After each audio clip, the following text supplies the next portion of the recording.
10,000 subscriber complete হলে, ঠিক আছে, এখন 6,000 প্লাস হয়ে গেছে অলমোস্ট, আমি একটা ট্রিপ করব শুধু এই চ্যানেলের জন্য অ্যান্ড খুবই একটা স্পেশাল জায়গায়। এইটা না পুরো জমে গেছে, দেখতে পাচ্ছ, পুরো জমে আছে, স্টার্ট নিতে চাইছে না, দেখো পানিটা জমে গেছে। ও ভাই দেখো এক্সপেরিয়েন্সটা কেমন বলো? এরকম প্রথমবার দেখছি মেঘ এরকম উড়ে উড়ে আসছে। সাউন্ড শুনতে পাচ্ছ? মেঘের মধ্যে দিয়ে থার যাচ্ছে, থারের মধ্যে আমি আমার বউ, অসাধারণ পাঁচ লাইন, কি সুন্দর বলা। So hey guys, good morning from Nathang valley and ব্লগটা মোটামুটি এখন 8:30 মতো বাজে। তো আমার সব কিছু কমপ্লিট হয়ে গেছে, আমাদের ব্রেকফাস্ট হয়ে গেছে, ম্যাগি খেয়েছি ব্রেকফাস্টে অ্যান্ড সকালে চা খেয়েছিলাম। সবথেকে বড় কথা এটা না যে চা ম্যাগি খেয়েছিলাম, এটা খেতেই থাকি, সবথেকে বড় কথা হচ্ছে এই ভিউটার সাথে খেয়েছিলাম। ইয়েস, অ্যান্ড আমার থার দেখতে পাচ্ছ এইটা, অ্যান্ড এই যে রোদটা আছে না, আলাদা লেভেলের রোদ ভাই, মানে যতটা ঠান্ডা আছে তার সাথে সাথে না রোদের তেজটাও প্রচুর। অ্যান্ড একটা জিনিস দেখাচ্ছি, এই যে দেখছো এইটা, এই কম্বলের পাহাড়টা দরকার হয়েছিল, কারণ রাত্রেবেলায় টেম্পারেচার ছিল -5, ইয়েস, এখন -1 আছে, -2 আছে, এরকম হচ্ছে। রাত্রেবেলা -6 অবধি গেছিলো, 5-6 অবধি। তো এখন টেম্পারেচার এরকমই চলছে এখানে, বাট খুব একটা বরফ নেই। 2-4 দিন আগে স্নোফল হয়েছিল, তো এখন আর সেরকম স্নোফলটা নেই। তো চলো আজকে বেরোই, আজকে কি করব না করব, বাইরে যাই, তারটাকে নিয়ে ওইদিকে যাই আগে, তারপরে দেখছি কি করা যায়। পুরো ব্লগটা দেখো, লাস্ট ব্লগগুলো যদি না দেখে থাকো প্লিজ দেখে নাও লাস্ট ব্লগগুলো, খুবই ভালো হয়েছে আমার মনে হয়। লাস্টে যে একটা জিনিস করেছিলাম ক্যাম্পিং টাইপের, তো মজা এসছে, তো প্লিজ দেখো, সব ব্লগটা প্লে লিস্ট করা আছে। এইটা হচ্ছে 5 নম্বর ব্লগ। তো এর আগে 4টে ব্লগ আপলোড হয়ে গেছে, যদি না দেখে থাকো কাইন্ডলি দেখে নাও, তোমাদের খুবই ভালো লাগবে। আমার ফার্স্ট টাইম এক্সপিরিয়েন্স অ্যান্ড বউয়ের সাথে, তোমার ফার্স্ট টাইম এটা লং ড্রাইভ বউয়ের সাথে, আমার বউয়েরও ফার্স্ট টাইম। অ্যান্ড সবথেকে বড়ো কথা হচ্ছে যে এই চ্যানেলের ফার্স্ট ট্র্যাভেল ব্লগ, এটা ট্র্যাভেল ভিডিও, যেটা কি পাহাড়। তো পাহাড় লাভার কজন আছে কমেন্ট করে জানিও, ঠিক আছে? তো চলো আগে দেখা। সিরিয়াসলি গাইস, আমি কিছু ছবি তুলছিলাম ওই গাড়িতে বসিয়ে দিয়ে, তো অন্য লেভেলের ঠান্ডা, এখন -2 দেখাচ্ছে, দেখো পানিটা জমে গেছে। ও ভাই এই দেখো, এটা মানে একটা এক্সট্রা বোতল রাখা ছিল, মানে ইউজের জন্য, হাত ধোয়ার জন্য, হেন তেন। তো ভাই এটার কি অবস্থা দেখো, কালকে এটা মানে এরমভাবে রাখা ছিল, এতটা পানি ছিল, এখন পুরো জমে গেছে। তো আমি যতবারই ঠান্ডায় এসছি প্রত্যেকবারই কষ্ট হয়, কিন্তু তারপর আমি আবার আসি যে হ্যাঁ চলো ঠান্ডার মজা। তো এটা একটা অ্যাডিকশন, সিরিয়াসলি এই ঘোরাটা না, ট্রাভেল করাটা, অ্যাডভেঞ্চার, এসব পুরো অ্যাডভেঞ্চারের মধ্যে আছে আমার মনে হয়। তো অ্যাডভেঞ্চার করাটা একটা পুরো মানুষের মধ্যে অ্যাডিকশন আছে, যতই কষ্ট হোক সেই সময়টা হয়তো কষ্ট হবে, যে সময়টা হচ্ছে তখন মনে হবে দূর আর এসব করবো না, দরকার নেই আমার, ভালো এমনি জায়গায় ঘুরবো, নর্মাল জায়গায় ঘুরবো, এসব জায়গায় আসবো না। কিন্তু যখন তুমি ওটা ফিরে আবার বাড়ি যাবে, বাড়ি গিয়ে কিছুদিন পর আবার তুমি ওই জিনিসটা মিস করবে, বা আবার শীতকালে বা আবার কোনো সময় মনে হবে চলো আবার যাই বা আবার করি, এই জিনিসটা যদি মধ্যে থাকে তাহলে জানবে একটা অন্যরকম ব্যাপার আছে তোমাদের মধ্যে, আমার মধ্যে আছে এই জিনিসটা। তো যার মধ্যে হয় এটা তার মধ্যেই আছে। তো বিগ থামস আপ। সাউন্ড শুনতে পাচ্ছ?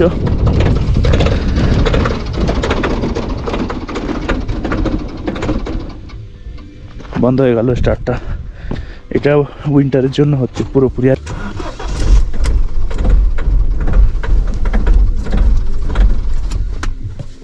বন্ধ হয়ে যাচ্ছে,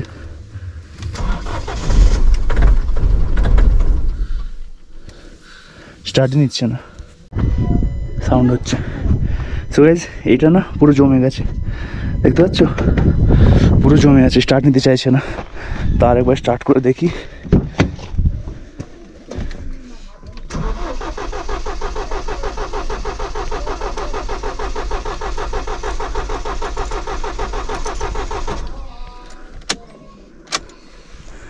যেটা ভাবছিলাম সেটাই হলো, সব জমে গেছে।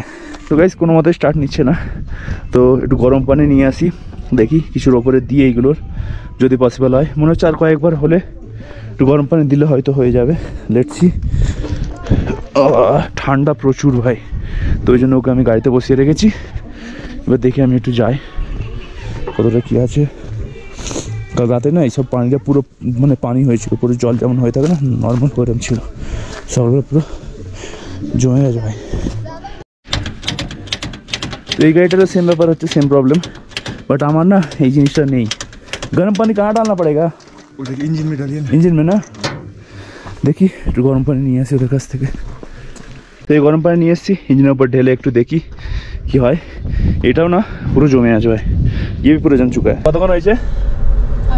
2.5 ঘন্টা পর গাড়ি স্টার্ট হলো। এখানকার যারা লোকাল ছিল তারা প্রচুর হেল্প করেছে, সিরিয়াসলি প্রচুর হেল্প করলো। হেল্প করতে এটা সেটা হেন তেন করতে করতে যাই হোক আলহামদুলিল্লাহ গাড়ি স্টার্ট হয়ে গেছে। এবার চলো যাওয়া যাক, কোথাও একটা দাঁড়াবো একটু। গাইজ এই যে দেখতে পাচ্ছ আমি দাঁড়িয়ে পড়েছি, তার কারণ হচ্ছে এই যে বাইরে যেটা দেখছো পুরোটাই মেঘ, আমরা মেঘের ওপরে আছি এখন। সিরিয়াসলি দেখে এটা ধরে বসো, বন্ধ না হয়ে যায় খালি। হ্যাঁ বাড়িটা ধরো তো একটু ভালো, কিন্তু আছে সেন্সারে দেখ ভালো হচ্ছে খারাপ হচ্ছে বুঝতে পারবে।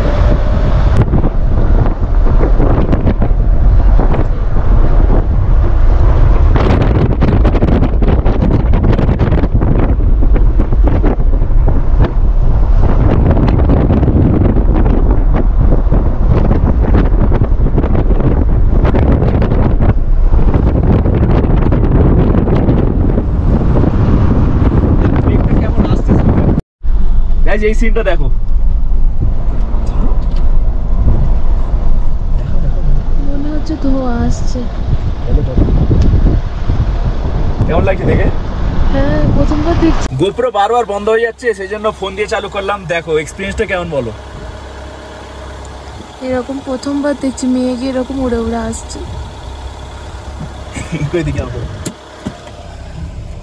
আমি না ফার্স্টে যখন ওকে দেখালাম যে এ দেখো কাজটা তুলে দাও ঠান্ডা লাগবে, তো ফার্স্ট টাইম ওকে যখন দেখালাম দেখো কত মেঘ, বলছি এগুলো মেঘ। আমি ভাবলাম কেউ নিচে রান্না করছে,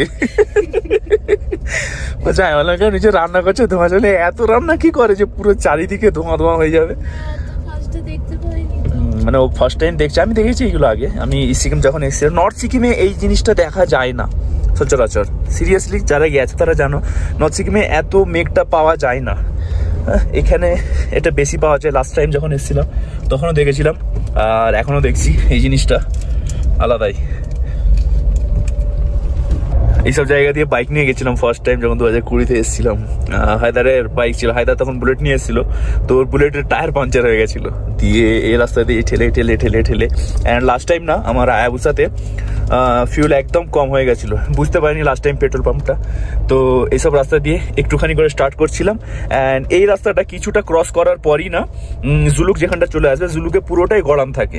তো পুরোটাই স্টার্ট অফ করে গেছিলাম, অলমোস্ট 50 কিলোমিটার পর্যন্ত স্টার্ট অফ করে। বেশিরভাগটাই টোটাল মানে নাথাং ভ্যালি থেকে পুরো একদম রংপো পর্যন্ত, রংপো মানে হচ্ছে বর্ডার, তো বর্ডার পর্যন্ত এমনি ঠেলে ঠেলেই গেছিলাম, মানে গড়িয়ে গড়িয়ে। এই সাইডটা দেখো,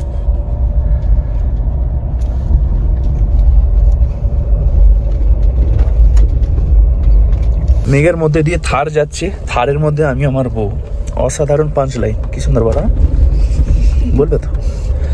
মেঘের মধ্যে দিয়ে যাচ্ছিলাম, হেভি লাগছিল।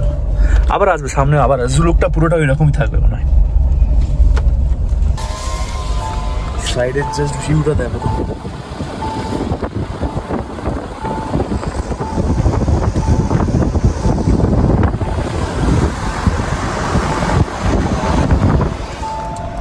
তোলো।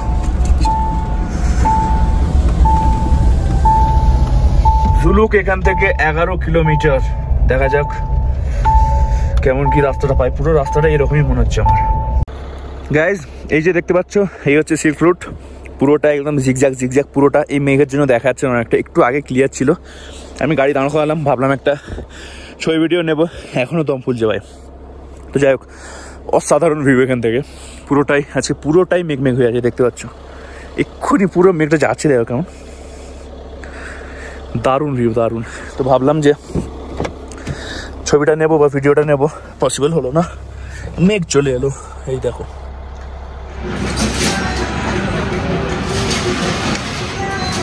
রেস্টুরেন্টটা দুপুরবেলা খাওয়া ছিল, এখন 4টে বাজে, 3টার সময় এখানে এসে ঢুকেছি। তো যে রেস্টুরেন্টটা আছে এখানে আমি এসেছিলাম 2 বছর আগে, যখন আমি গুরুদংমার গেছিলাম আমার ফার্স্ট গুছাটা নিয়ে, মানে সেকেন্ড গুছাটা নিয়ে, তো তখন এসেছিলাম। তো তোমাদের এই ভিউটা দেখাচ্ছি, নেক্সট লেভেল ভিউ। এই দেখো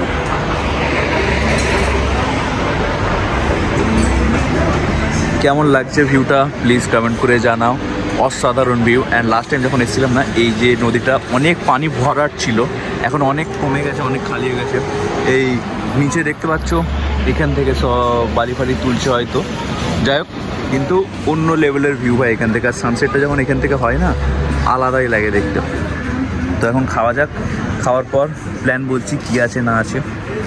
সো গাইজ এই জাস্ট মতলব লাঞ্চ করে বেরোলাম, লাঞ্চ করেছি 4:30টার সময়, 4টের সময়। তো যাই হোক, এই যে রেস্টুরেন্টটা দেখতে পাচ্ছ, এটা আছে ওয়াশরুম এখানে। অ্যান্ড এই যে ওপরে যেটা আছে, এইটা আছে এখানে নিচে সিটিং এরিয়া, সবেরই ভিউ হেভি। অ্যান্ড এটা হচ্ছে ওপরের, যেখানে আমি বসছিলাম ওই সাইডটায়। অ্যান্ড ওই আমার থার রাখা আছে, লাস্ট টাইম এসেছিলাম 2 বছর আগে, তখন যেমন ছিল এখন এরকমই আছে। খুবই দারুণ রেস্টুরেন্টটা, একটু এক্সপেন্সিভ বলা যায়। অ্যান্ড তাছাড়া টেস্টও ভালো, খাবারও খুব ভালো। এটা হচ্ছে রংপুর বর্ডার থেকে জাস্ট 1.5 কিলোমিটার দূরে, মানে গ্যাংটক যাওয়ার পথ, ঠিক আছে। রংপুর বর্ডার থেকে গ্যাংটক যখন যাবে লেফট হ্যান্ড সাইডে পড়বে, অনেকই ভালো অ্যান্ড খুব দারুণ। তো এই জলের বোতলটা আমি আনতে ভুলে গেছিলাম, অ্যাড করে নিয়েছিল, তো একটুখানি খেয়েছিলাম, তাই আমি ভাবলাম গাড়িতে রেখে দিই, কাজে লেগে যাবে। তো কী অবস্থা দেখো আমার থারের, প্রচুর নোংরা, প্রচুর ধুলো নোংরা হয়ে আছে। তো যাই হোক, প্ল্যানিং আজকে আছে, ভেবেছিলাম মালদা যাব, কিন্তু হয়ে উঠলো না, কারণ ওখান থেকে বেরোতে বেরোতে 12টা বেজে গেছিলো। তো এইখানে আস্তে আস্তেই 3টে বেজে গেছিলো, 3টে, 3:30 এখানে বেজে গেল, খাওয়া দাওয়া করতে 4:30। তো শিলিগুড়িতে যা জ্যাম পাবো এখন, তারপরেও রাস্তা খারাপ আছে, তার জন্য কিছুটা খারাপ থাকবে, তার জন্য জ্যাম পাবো। তো এইসব মিলে ঝুলিয়ে না ভাই, মনে হচ্ছে না আজকে মালদা পৌঁছাতে পারবো। তো এই হচ্ছে আমার ব্রেকফাস্ট। এটা সবজি আছে, পাস্তা, মিষ্টি, আর এটা হচ্ছে আমাদের জুস। তো এই কম্বিনেশানটা একদমই বাজে, মানে এটার সাথে এটাও, এটার সাথে এটার জন্য না, এটা হচ্ছে লুচির জন্য, এটাও হচ্ছে লুচির জন্য, আর এটা পাস্তা, এটা জুস। তো আমার লুচিটা এখনও আসেনি, মানে লুচিটা এখনও এখানে আসেনি, তো আসলে আমার কাছে আসবে। তো আমি আগে থেকে সবজি নিয়ে চলে এসেছি। তো আজকে আছি মালদায়, কালকে রাত 11:30টার সময় মালদা এন্টার করেছি, 5টার সময় বেরিয়েছিলাম রংপুর থেকে, বুঝি চলে আসছে 5টার সময় রংপুর থেকে বেরিয়েছিলাম, 11:30টার সময় এন্টার করেছি মালদায়। তো টাইমিংটা আমার মনে হয় মানে বেশ ভালোই কভার করেছি। তো যাই হোক, মালদা থেকে আজকে বেরোবো বাড়ির জন্য, ব্রেকফাস্ট করছি, ব্রেকফাস্ট করে তারপরে জানাচ্ছি কেমন কী হবে। আর এটা লাস্ট ব্লগ, ঠিক আছে, তো সাপোর্ট চাই, লাইক করো, কমেন্ট করো। অ্যান্ড এই যে হোটেলটায় আছি না, এটা হচ্ছে হোটেল পারমিতা, মালদাতে, মানে মেন হাইওয়ে থেকে জাস্ট একটুখানি ভেতরে হোটেল পারমিতা। এটা আমার মনে হয় বাজেটের মধ্যে সব থেকে ভালো হোটেল, রুমও অনেক সুন্দর, অ্যান্ড ইন্টেরিয়ারগুলো তুমি দেখতে পাচ্ছ যথেষ্ট ভালো, রুমও ভালো। অ্যান্ড ব্রেকফাস্টে সব থেকে ভালো, বাফেট থাকে, অনেক আইটেম থাকে ব্রেকফাস্টে। অ্যান্ড রেটটাও রিজনেবল, মোটামুটি 2-2.5-এর মধ্যে ভেতরেই চলে আসে। তো এরকম যেতে পারো, মানে এদিক দিয়ে গেলে মালদা স্টে করলে যারা করো, আমার মধ্যে খুবই ভালো। আরও অনেক হোটেল আছে, বাট এটাই আমি 2বার লাস্ট থাকলাম। লাস্ট থেকে ছিলাম এবার দার্জিলিং যাওয়ার সময় বন্ধুদের সাথে, এখনও বাইকটি নিয়ে এসেছি। তো খুবই ভালো হোটেল। আমার কারণ যে বন্ধুটা আছে, যার বাড়িতে ছিলাম ফার্স্ট ডে, সে আমাকে সাজেস্ট করেছে, সেই সব করে দিয়েছে। তো গাইজ অল সেট, এবার বেরোনোর পালা। এখন বাজে হচ্ছে 10:30। বাড়ি ঢুকতে ঢুকতে হয়তো যতটা সম্ভব মনে হচ্ছে কমসে কম 7 ঘন্টা তো লেগেই যাবে। এবার জানি না নবদ্বীপের রাস্তাটা ক্লিয়ার হয়েছে কি না, যদি ক্লিয়ার হয়ে থাকে হয়তো অত সময় লাগবে না, আর যদি না হয়ে থাকে কমসে কম 7 ঘন্টা তো লাগবেই 4 চাকায়। বাইকে মোটামুটি 6 ঘন্টা 7 ঘন্টা লেগে যেতে, আরও 1 ঘন্টা বেশি লাগবেই। অ্যান্ড এই যে হোটেলটা দেখতে পাচ্ছ, এটাই হচ্ছে হোটেলের ব্যাক সাইডটা। অ্যান্ড এটা হচ্ছে পুরোটাই এই পার্কিং লট, এখানে গাড়ি ছিল সারা, তো ভালো পার্কিং লটটাও ঠিকঠাক, অনেকটা জায়গা আছে, মানে সেফলি পার্কিং হয়ে যাবে। অ্যান্ড তার সত্ত্বেও হোটেলও খুব ভালো, সাজেস্ট করছি যাওয়ার সময় যদি হয়, মানে এই রুটে যাও তো দেখতে পারো, যথেষ্ট ভালো হোটেল পারমিতা নাম। তো গাইস ফাইনালি এসে গেছি বাড়িতে। অ্যান্ড মোটামুটি ঠান্ডা আছে, কলকাতায় এসে যা দেখছি যে হ্যাঁ মোটামুটি ঠান্ডা আছে। তো ওখানের মতো নেই, ওখানকার তুলনা করা যায় না, ওখানে মাইনাসে ছিল, এখানে মাইনাস তো দূরের কথা। বাট অনেক বছর থেকে, অনেক বছর পর এই ঠান্ডাটা পড়লো, তো ভালো লাগলো। ঠান্ডা একটু আমার ভালো লাগে, কারণ যদি মানে অ্যাকচুয়ালি ব্যাপারটা এরকম, শীতকালে যদি শীত না হয় মজা আসে না, এটা হচ্ছে সব থেকে বড়ো ব্যাপার। তো আমার মনে হয় যে শীতকালে যদি শীতে কম্বলটা ভালো না জড়িয়ে ঘুমাতে পারি, বা জ্যাকেট ফ্যাকেট নাও পরতে পারি, লেদার জ্যাকেট হয়ে গেল, এরকম যেসব জ্যাকেটগুলো হয়, জ্যাকেট যদি না পরতে পারি তাহলে শীত কিসের। তো গাইজ আমি আরেকটা কথা বলছি, এই যে ভ্লগটা হচ্ছে এটা এই ট্রিপের শেষ ভ্লগ, মানে এটা এন্ড। তো তোমরা যদি কোনো ভ্লগ মিস করে থাকো আর না দেখে থাকো, তো এর একটা প্লে লিস্ট আছে, প্লে লিস্টে তোমরা দেখতে পারো, 5টা ভ্লগ পুরো পেয়ে যাবে। তো পুরো সিরিজটাই দেখতে পারবে, আশা করি পুরো সিরিজটা কমপ্লিট করো, দেখে আশা করি তোমাদের পুরোটাই খুবই ভালো লাগবে। অ্যান্ড আর একটা প্রমিস তোমাদের সাথে করছি, যে 10,000 সাবস্ক্রাইবার কমপ্লিট হলে, ঠিক আছে, এখন 6,000 প্লাস হয়ে গেছে অলমোস্ট, তো 10,000 সাবস্ক্রাইবার কমপ্লিট হলে 10 থেকে 15,000-এর মধ্যে, মানে 10 থেকে 12-13,000-এর মধ্যে, মানে একটা সময় লাগবে। কারণ সময়টা এই জন্যই লাগবে, আমি একটা ট্রিপ করব শুধু এই চ্যানেলের জন্য, অ্যান্ড খুবই একটা স্পেশাল জায়গায়, সেটা আমি এখন অবভিয়াসলি ডিসক্লোজ করবো না। অ্যান্ড যখনই গাইস 10,000 সাবস্ক্রাইবার কমপ্লিট হয়ে যাবে না, তারপরে আমি প্রসেসিং চালু করে দেবো, অ্যান্ড তোমাদের জানিয়েও দেবো যে আমি কোথায় যাচ্ছি। একটা রাইট টাইম দেখতে হবে, কারণ ওই ট্রিপটা করতে গেলে কমসে কম আমার 7 থেকে 10 দিন সময় লাগবে, যেটা অনেক বড় ট্রিপ হতে পারে। অ্যান্ড কিভাবে হবে সেটা আমি এখন বলবো না, থাক। তো আগে কমপ্লিট হয়ে যাক, সাপোর্ট করো। 10,000 থেকে 12,000 সাবস্ক্রাইবার হয়ে গেলেই, মানে 10,000 হয়ে গেলেই আমি প্রসেসিং চালু করে দেবো ওই ট্রিপটার জন্য। তো ওইটা আমি আর আমার ওয়াইফই করব। তো আরও ভালোভাবে এক্সপ্লোর করবো, অ্যান্ড অন্যরকমভাবে করার ইচ্ছা আছে ওইটা। তো যাই হোক, বেশি কিছু বলছি না।